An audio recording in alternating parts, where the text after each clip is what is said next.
Hey everyone, thank you for joining us today. My name is David Lynch and we are lucky to be here today with San Antonio born and bred actor Jesse Borrego. Jesse, how you doing? Good, pleasure to be here, Dave. Glad that you're here talking to us. Now, obviously we're talking to you a little bit ahead of the debut of your new movie, which is premiering at CineFestival. This is San Antonio Film Festival this weekend, on Saturday, right? This Saturday night. It's the 41st CineFestival. It's the longest running Latino film festival. Nice. And I'm happy enough to bring my new independent film, Phoenix, Oregon, to my core audience here and to my friends and family here in San Antonio. So I'm very proud of that. Yeah, it's going to be a public screening, right? Yeah. Love to hear it, to hear it. So before we get into a little bit into Phoenix, Oregon, I want to ask you, so for most people watching this probably know, for those who don't, like you mentioned, you're San Antonio born and bred. This is still home base for you, is it not? Yeah, as much as I've lived in LA over the years, I started in the 80s in television there,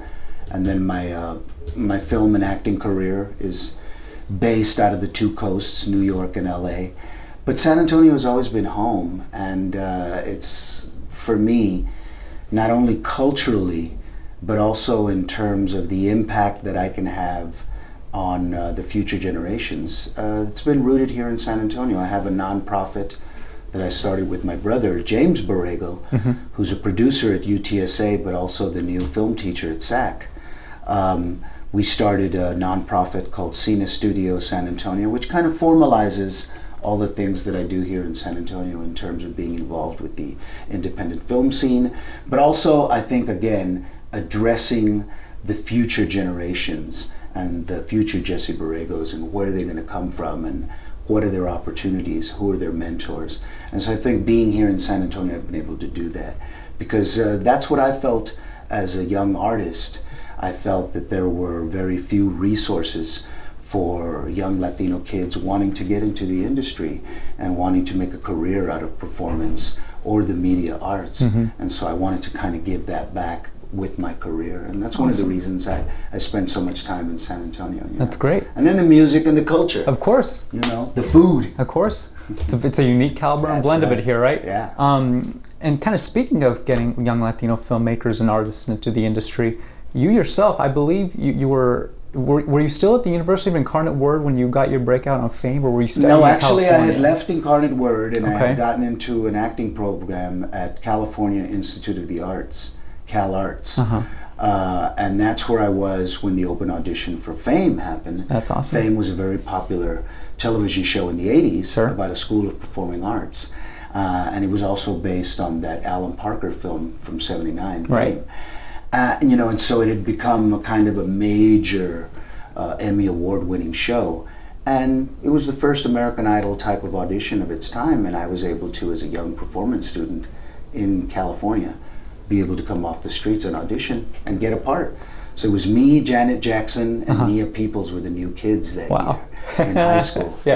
So it was great because my father is an accordion player, well-known singer, accordion player, a contemporary of Flaco Jimenez. And so I grew up listening to conjunto music, watching my father perform, watching him perform on stage with Flaco and all of these conjunto artists. And so I grew up singing and dancing and performing in that way.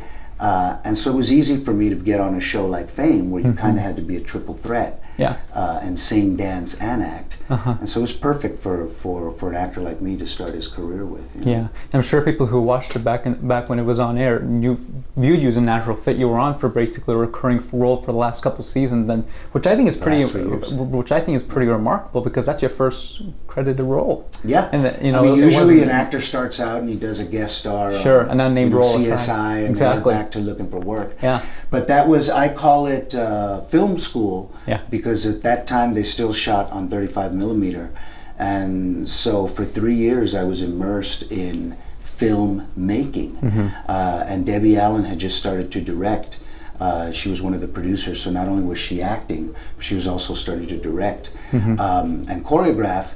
And so she took me under her wing, and she showed me a lot of my first directing lessons were from her. How camera movement and composition. And so it was great to be able to sit there for 3 years and just get immersed. You know, I came from the theater, so it was great to be able to learn this new technique, and it really helped me out as an actor to be able to understand what happens and how it happens. Absolutely. And again, my brother at that time had just graduated from the Air Force, and he was at the RTF program at SAC. And that's one of the reasons he came back to SAC. But then he also got into the film school at UT in Austin. Nice. And so I think me and him being able to collaborate, that just taught me a lot about, you know, the industry and about, you know, what it takes, the technique that it actually takes. Sure. And that's what I pass on to a lot of these young people, you know. You got to learn by osmosis. You have to be in the game. You have to be paying attention and absorbing, you know, all of these things. Absolutely. In order to be able to do and have a successful career. You know, I turn 57 next month. And when I look at how long I've been in the industry, since I was 22 years old, that's, you know, that's over 35 years. And so I think it's important to be able to teach a young individual how to sustain, you know, a dream, you know, and a vision. So it's not a one-off. Right. You know? And I think when you speak kind of on that about young individuals bringing to reality their dreams and their stories specifically, you know, you yourself as you know, when people think of the movie industry, they think of Los Angeles, New York, Chicago. They don't necessarily think of Texas, South Texas, even though we have a really own distinct personality that's been shown on screen. Yeah, exactly. As a Mexican American who was born and raised just a few hours from the border, how important is it to you that Hollywood continues telling diverse stories, and has it gotten better about that over the course of your career? Well, if you look at the opening night film, The Infiltrators at CineFestival, Cristina Ibarra and, you know, and Alex came up with this incredible story that won the jury award at Sundance. So the Latino narrative is important. I think what we need to work on is the perspective and the point of view, and that has to come from Latino artists, has to come from Latino producers, Latino writers, and the Latino narrative itself. And so I think I took on that responsibility as a young actor, and now as a veteran actor, I continue that responsibility as a filmmaker to continue to develop the landscape for those future Latino narratives, because that's what entertainment is based on. Even when you look at this Marvel stuff, it's a human narrative. And so in that human narrative, where are our stories? Where are our representations? I have another project that I produced called Las Tesoros de San Antonio that's going to be the free senior screening at CineFestival tomorrow morning. But that documentary was based on the lives of these incredible women artists who were these soloists, and they were all from the west side of San Antonio. So when you listen to their interviews and you listen to their recordings, you recognize this era of the west side of San Antonio that you don't understand, having grown up in the latter half of the 20th century. Wow. Okay. And so you want to see this kind of it was kind of like a Renaissance Harlem. You know, and so to see the west side represented that way, well, someone needs to tell that story, you know. And if it isn't me and if it isn't us, then who's it going to be? Exactly. And so I think I take that on as a Latino filmmaker and as a Latino producer and as a Latino actor. And so when I look at a character like Carlos in Phoenix, Oregon, and how Gary Lundgren, this Oregon filmmaker, wrote this incredibly American Latino character that allowed me as an actor to represent who we really are as Americans and the American experience. And so I think I'm proud to bring that again to my audience.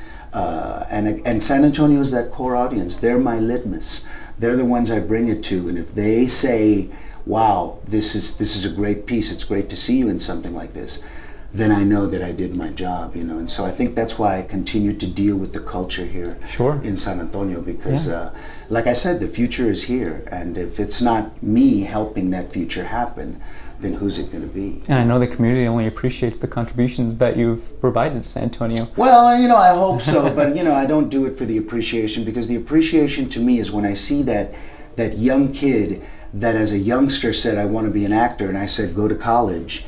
And they come back to me and they say, hey, I just graduated from the UT Film School, or I just got into Juilliard, or I just got my bachelor's.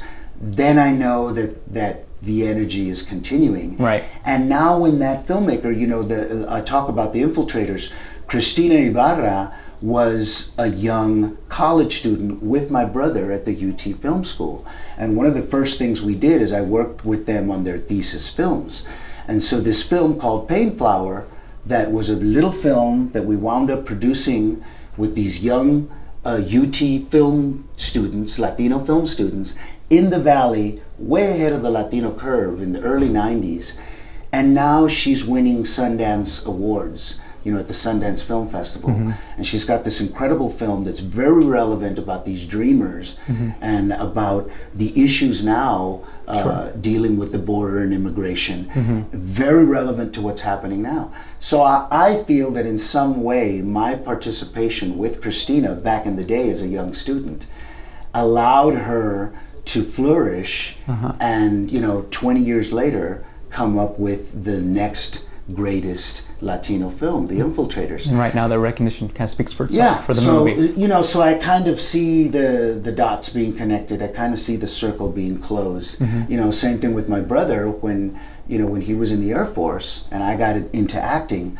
We used to do shows together when we were in school. And so I think he got kind of inspired by that, and coming out of the Air Force, he got into the RTF program at SAC, the radio, television, and film program, and then continued from there. And so now as, he's been a producer at UTSA for over 10 years. He's one of their main producers over there. Yeah. And now he's teaching these young people at SAC. So again, the circle has come full round. Yeah. So I think that to me is the appreciation. Yeah, definitely.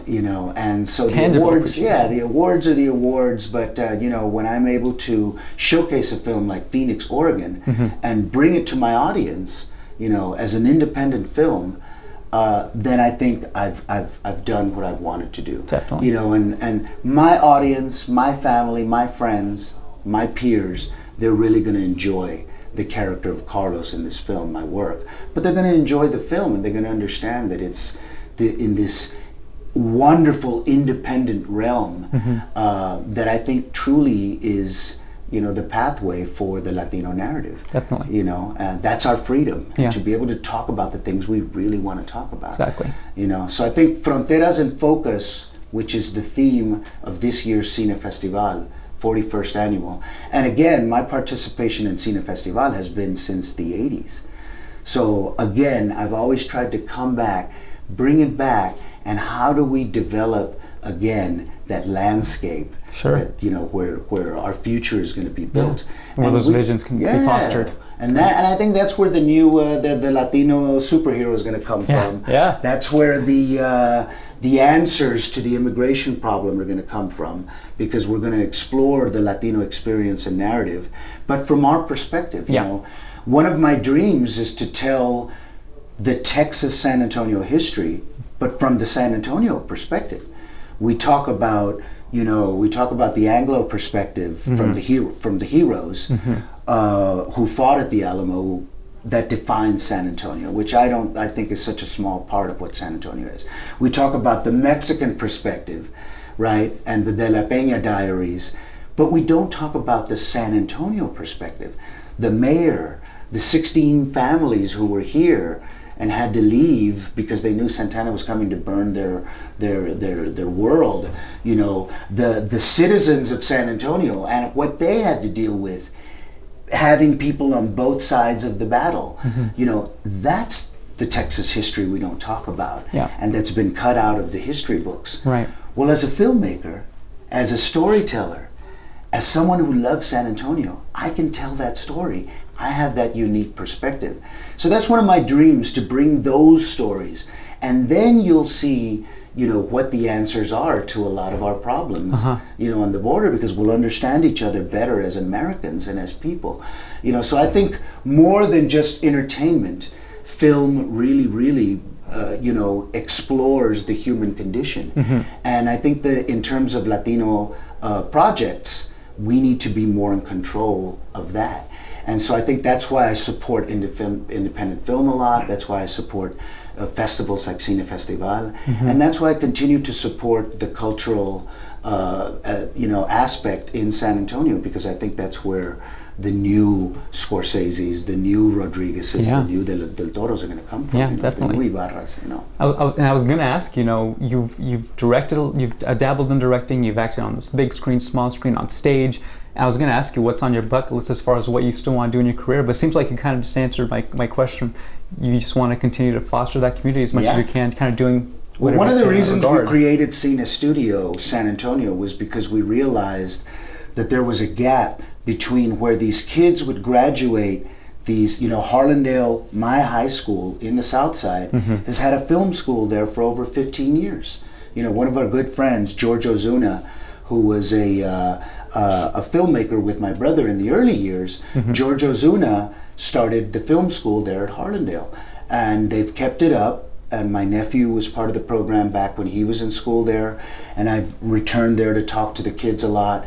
But I realized that these kids did not have the resources to either get into the film schools like UT or to go to LA or New York and start working. They just did not have that type of support and resources. And so me and my brother decided that if we created a nonprofit that then could fill that gap, network these kids, get them into programs, and then like the documentary Las Tesoros, we produced it. And what we mean by producing it is we get these student programs and we intern their kids in an actual production. Nice. So valuable experience. Yes. So when you look at the credits to Las Tesoros, when you look at the credits to the films that I've directed and produced here, you see a lot of those students as interns. So they're learning on the job, and they're hanging out with us. They're rubbing elbows. So they're learning, and they're realizing their dreams because they're working with their favorite filmmakers, their favorite actors.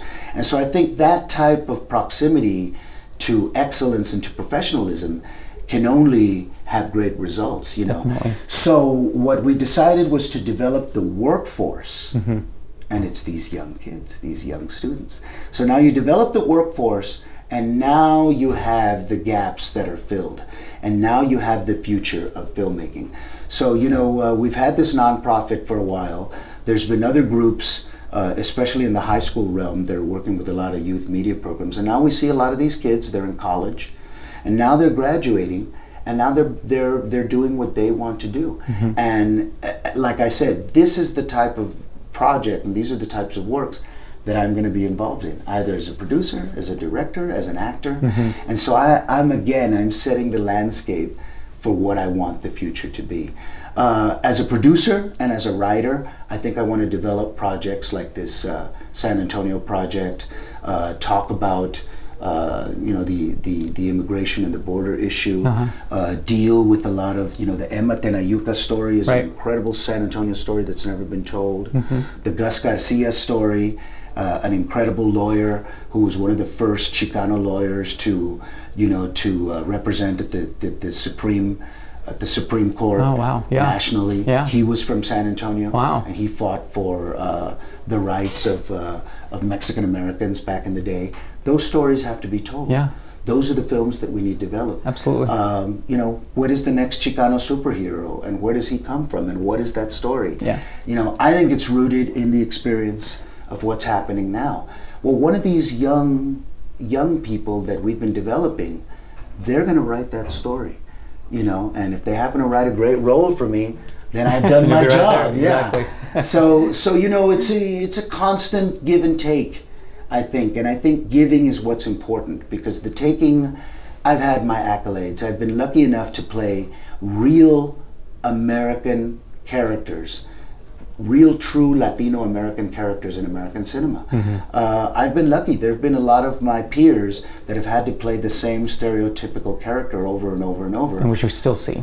Yeah, and when you see another Narcos Mexico or another Narcos series, and you see the characters that are portrayed, again, the same perspective. So I want to change that perspective, and I think the only way to do that is to stay relevant. And the only way to stay relevant is to keep giving back to the community. I don't think you stay relevant by always finding that next big $1 million hit. I think you stay relevant by giving back to the community. And when the community then gives back to you, when I see these kids graduate, when I see them doing well, when I see them having families and teaching their kids Texas history, real Texas history, and about Emma Tenayuca and about Cesar Chavez, then I think we're continuing the legacy. And I think that's going to be the future of Latino filmmaking.